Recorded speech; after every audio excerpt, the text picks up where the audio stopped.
இந்த வீடியோவில் reaction mechanism இன் coordination compounds இந்த டாபிக் பற்றி பார்க்க போகிறோம். அதாவது இந்த பிஜிடிஆர்பி நியூ சிலபஸில் இந்த ரியாக்ஷன் மெக்கானிசம் அப்படிங்கிற டாபிக் கொடுத்துக்கிறாங்க. அப்போ அந்த டாப்பிக்கில் வந்துட்டு ஒரு முக்கியமான கான்செப்ட் நம்ம பார்க்க போகிறோம். இப்போ தான் என்னுடைய சேனலுக்கு நீங்கள் புதுசுனா என்னுடைய சேனலை சப்ஸ்கிரைப் பண்ணிவிடுங்க. டிஆர்பி, டிஎன்பிஎஸ்சி, கெமிஸ்ட்ரி சம்மந்தமாக எல்லா நியூஸும் உங்களுக்கு உடனுக்குடன் வந்து சேரும். வாங்க இப்போ நம்ம இந்த ரியாக்ஷன் மெக்கானிசத்தை பற்றி பார்த்துடலாம். அப்போ இந்த பிஜிடிஆர்பி நியூ சிலபஸ்க்கான ஆன்லைன் கிளாஸஸ் வந்துட்டு டெய்லி நடந்துகிட்ருக்குது. அப்போ இந்த ஆன்லைன் கிளாஸஸில் நீங்கள் ஜாயின் பண்ணணும்னு ஆசைப்பட்டீங்கன்னா டிஸ்கிரிப்ஷனில் என்னுடைய இந்த வாட்ஸ்அப் டீட்டெயில்ஸ் எல்லாமே இருக்குது. ஸோ அது மூலமாக எனக்கு கான்டாக்ட் பண்ணி இந்த ஆன்லைன் கிளாஸஸில் நீங்கள் ஜாயின் பண்ணிக்கிடலாம். வாங்க இப்போ நம்ம இந்த ரியாக்ஷன் மெக்கானிசத்தை பற்றி பார்த்துடலாம். இப்போ இதில் SN2 சொல்கிறோம், SN1. SN1ங்கிறது இந்த unimolecular nucleophilic substitution reaction. SN2 அப்படிங்கிறது இந்த பைமாலிகுலர் நியூக்ளியோஃபிலிக் சப்ஸ்டியூஷன் ரியாக்ஷன். அப்போ ஆர்கானிக் கெமிஸ்ட்ரியில் இந்த SN1 ரியாக்ஷன், SN2 ரியாக்ஷனை பற்றி நீங்கள் படிச்சிருப்பீங்க. அப்போ அங்கே வந்து என்ன நடக்கும், SN1ல் என்ன நடக்கும் அப்படிங்கிறத பாருங்கள். அங்கே பார்த்தீங்கன்னா ஒரு டெர்ஷரி அல்கைல் குளோரைடு இருக்குது. அப்போ அங்கே ஒரு டெர்ஷரி கேட்டையான் நமக்கு ஃபார்ம் ஆகும். அங்கே ஒரு Cl- வெளியில் போகுது, ஒரு டெர்ஷரி கேட்டையான் ஃபார்ம் ஆகும். அதுக்கப்புறமா அங்கே என்ன நடக்குதுன்னு பார்த்தீங்கன்னா இந்த நியூக்ளியோஃபிலிக் சப்ஸ்டியூஷன் நடக்கும். அப்போ இதில் கேட்டையான் இருக்குது. அப்போ இந்த கேட்டையானில் அட்டாக் பண்ணக்கூடியது யார், இந்த நியூக்ளியோஃபைல். அப்போ ஒரு டெர்ஷரி அல்கைல் ஹேலைடு வந்துட்டு ஒரு டெர்ஷரி ஆல்கஹாலாக மாறுது. அப்போ இந்த SN1னுடைய இந்த ரேட் அப்படின்னு பார்த்தீங்கன்னா rate is equal to K, rate constant K into concentration of RX. RXங்கிறது இந்த அல்கைல் ஹேலைடு, ஆறுங்கிறது அல்கைல், எக்ஸுங்கிறது ஹேலைட். அப்போ அதனால தான் RX அப்படிங்கிறத போட்டுக்கிறோம். அப்போ இந்த கான்சன்ட்ரேஷனுக்கு மேலே நம்ம 1 போட்டிருக்கோம் இல்லையா. இப்போ 1 அப்படிங்கிறது என்ன, இந்த யூனிமாலிகுலர். அப்போ இந்த SN1 reaction depends on this reactant only. அதனால தான் நம்ம என்ன போட்டுக்கிறோம், யூனிமாலிகுலர் ரியாக்ஷன் அப்படின்னு சொல்லி போட்டுக்கிறோம். சரிங்களா. அப்போது இந்த SN1 அப்படிங்கிறது யூனிமாலிகுலர் நியூக்ளியோஃபிலிக் சப்ஸ்டியூஷன் ரியாக்ஷன். அப்போ இந்த கேஸில் ரேட் ஆஃப் த ரியாக்ஷன் எதை பொறுத்து இருக்குது அப்படின்னு பார்த்தீங்கன்னா இந்த ரியாக்டன்ட். இப்போ அதே இது அடுத்தது பார்த்தீங்கன்னா SN2. அப்போ SN2ங்கிறது என்ன, இந்த பைமாலிகுலர். அப்போ இங்கே SN2ல் ரேட் ஆஃப் த ரியாக்ஷன் எதை பொறுத்து இருக்கும், both the substrate and the reactant. அப்போ இதில் சப்ஸ்ட்ரேட் யார், இதுதான் சப்ஸ்ட்ரேட்டு. அப்போ ரியாக்டன்ட் இந்த அட்டாக் பண்ணக்கூடிய நியூக்ளியோஃபைல் யார், இந்த OH-. அப்போ இந்த கேஸில் ரேட் ஆஃப் த ரியாக்ஷன் எதை பொறுத்து இருக்கும் அப்படின்னு பார்த்தீங்கன்னா both the substrate and the nucleophile. அப்போ இந்த கான்சன்ட்ரேஷன் மேலே 1, இங்கே வந்துட்டு 1. ஸோ 1 + 1 பார்த்தீங்கன்னா 2 நமக்கு இதில் வரும். அப்போ அதனால நம்ம என்ன போட்டுக்கிறோம், இந்த ரியாக்ஷனை SN2 அப்படின்னு போட்டுக்கிறோம். அதாவது bimolecular nucleophilic substitution reaction. Okay. அப்போ நம்ம ரேட் எழுதியாச்சு. ரேட்டு வந்து ஃபஸ்ட்டு SN1க்கு எழுதியாச்சு, SN2க்கும் எழுதியாச்சு. இப்போ இதே போல் இந்த கோஆர்டினேஷன் காம்பவுண்ட்ஸுக்கு இந்த SN1, SN2 அப்படி 2 மெக்கானிசம் இருக்குது. அதாவது அசோசியேட்டிவ் மெக்கானிசம் ஒன்று இருக்குது, டிசோசியேட்டிவ் மெக்கானிசம் ஒன்று இருக்குது. ஸோ அந்த ரெண்டையும் பற்றி நம்ம பார்த்துடலாம். அப்போ இதில் ஒரு காம்ப்ளெக்ஸ் இருக்குது MX6, கோஆர்டினேஷன் நம்பர் வந்துட்டு 6. அப்போ இதில் என்ன ஆகுதுன்னு பாருங்கள், ஒரு லிகாண்ட் வந்துட்டு டிசோசியேட் ஆகி வெளியில் போகுது. பாருங்கள் X- போட்டுக்கிறோமா. அப்போ டிசோசியேட் ஆனதுனால MX6 இருந்தது MX5 மாறி இருக்குது, கோஆர்டினேஷன் நம்பர் 5.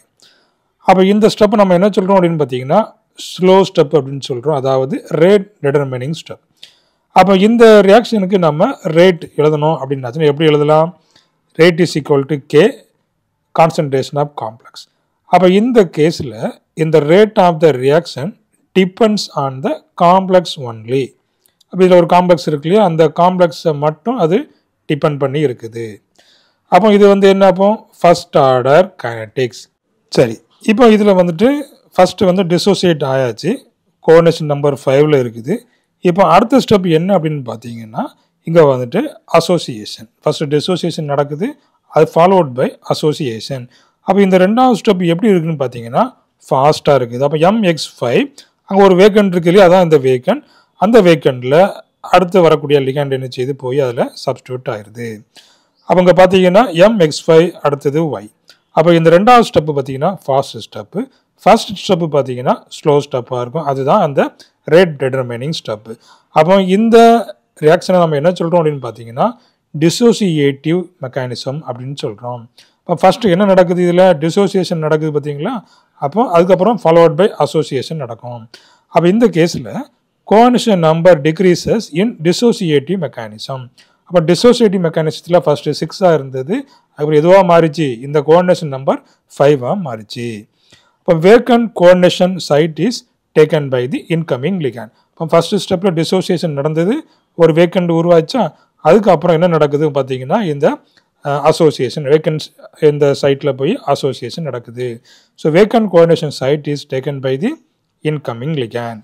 ஓகே, அப்போ டிசோசியேட்டிவ் மெக்கானிசம் ஓகே.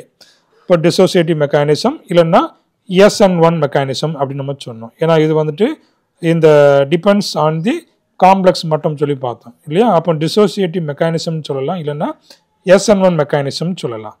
இப்போ அதே இது அடுத்தது பாருங்கள், அதே கோஆர்டினேஷன் நம்பர் 6 இருக்குதா. இப்போ ஃபஸ்ட்டு ஸ்டெப்பு பாருங்கள் ஸ்லோ ஸ்டெப்பு. இப்போ ஸ்லோ ஸ்டெப்னா என்ன, இந்த லிகண்டை உள்ளே வந்து அசோசியேட் பண்ணுது இல்லையா, லிகண்டை அக்செப்ட் பண்ணுது. அப்போ லிகண்டை அக்செப்ட் பண்ணிச்சுன்னா இங்கே கோஆர்டினேஷன் நம்பர் பாருங்கள் 7 மாறுது. இப்போ ஃபஸ்ட்டு ஸ்டெப்பு ஸ்லோ ஸ்டெப்பு, அதுதான் ரேட் டிட்டர்மினிங் ஸ்டெப்பு. இப்போ MX6 இருந்தது, இப்போ இதில் MX6 + Y, இப்போ 6 to அது 7 அது மாறுது. அப்போ பாருங்கள் MX6Y இருக்குதா. இப்போ இது வந்துட்டு கோஆர்டினேஷன் நம்பர் 7 மாறிச்சு, அன்ஸ்டேபிள் ஸ்டேட்டில் இருக்குது. அப்போ அது என்ன ஆகணும், ஒரு லிகண்ட் வந்து வெளியில் போகணும். அப்போ அந்த லிகண்ட் வந்து ஃபாஸ்ட்டாக வெளியில் போகுது. அப்போ இந்த ஸ்டெப்பு ஒரு ஃபாஸ்ட் ஸ்டெப்புன்னு சொல்லலாம். இங்கே வந்து கோஆர்டினேஷன் நம்பர் 6 மாறுது. அப்போ 7 அதுக்கப்புறம் பார்த்தீங்கன்னா 6 மாறுது. ஒரு லிகண்ட் இதில் வெளியில் போயாச்சு. அப்போ பாருங்கள் ஃபஸ்ட்டு ஸ்டெப்பில் என்ன நடந்தது, அசோசியேஷன் நடந்தது. அப்போ அசோசியேஷன் நடந்து கோஆர்டினேஷன் நம்பர் 7 மாறிச்சு. அதுக்கப்புறம் ஃபாலோவட் பை டிசோசியேஷன், இங்கே வந்துட்டு கோஆர்டினேஷன் நம்பர் 6 மாறுது. சரிங்களா. அப்போ ஃபஸ்ட்டு ரியாக்ஷன் நம்ம பார்த்தோம், அங்கே டிசோசியேஷன் நடந்தது. அப்போ டிசோசியேஷன் நடந்து கோஆர்டினேஷன் நம்பர் 5 போச்சு. இப்போ இந்த கேஸில் அசோசியேஷன் நடந்து கோஆர்டினேஷன் நம்பர் 6 இந்த 7 மாறி இருக்குது. அப்போ இந்த ரியாக்ஷன் நம்ம என்ன சொல்லலாம் அப்படின்னு பார்த்தீங்கன்னா SN2 மெக்கானிசம் அப்படின்னு சொல்லலாம், இல்லைன்னா அசோசியேட்டிவ் மெக்கானிசம் அப்படின்னு நம்ம சொல்லலாம். அப்போ இந்த கேஸில் ரேட் ஆஃப் த ரியாக்ஷன் அப்போ = K காம்ப்ளெக்ஸ் இல்லை காம்ப்ளெக்ஸ், அதே போல் அடுத்தது லிகண்ட் இல்லையா, வரக்கூடிய இன்கமிங் லிகண்டை பொறுத்தும் இந்த ரேட்டு இருக்கும். அதனால தான் இந்த ரெண்டையும் நம்ம போட்டிருக்கோம், complex concentration of the complex and the concentration of the ligand. அப்போ this is an example for associative mechanism. This is an example for associative mechanism. இல்லைன்னா நம்ம என்ன சொல்லலாம், SN2 மெக்கானிசம் அப்படின்னு நம்ம சொல்லலாம். அவன் பாருங்க, in general dissociative mechanism follows first order, associative mechanism follows second order kinetics. 1 + 1 என்ன வந்துடும், நமக்கு இதில் 2 வந்துடும். ஃபர்ஸ்ட்டில் நம்ம 1 பார்த்தோம் இல்லையா, dissociative mechanism, அது வந்து எப்படிப்பட்டது, ஃபர்ஸ்ட் ஆர்டர். இப்போ இந்த கேஸில் அசோசியேட்டிவ் மெக்கானிசம் பார்த்தீங்கன்னா இது வந்து செகண்ட் ஆர்டர் கைனடிக்ஸ். அப்போ ஃபர்ஸ்ட் ஒன்று நம்ம SN1 சொல்லலாம், இதை வந்துட்டு SN2 அப்படின்னு நம்ம சொல்லலாம்.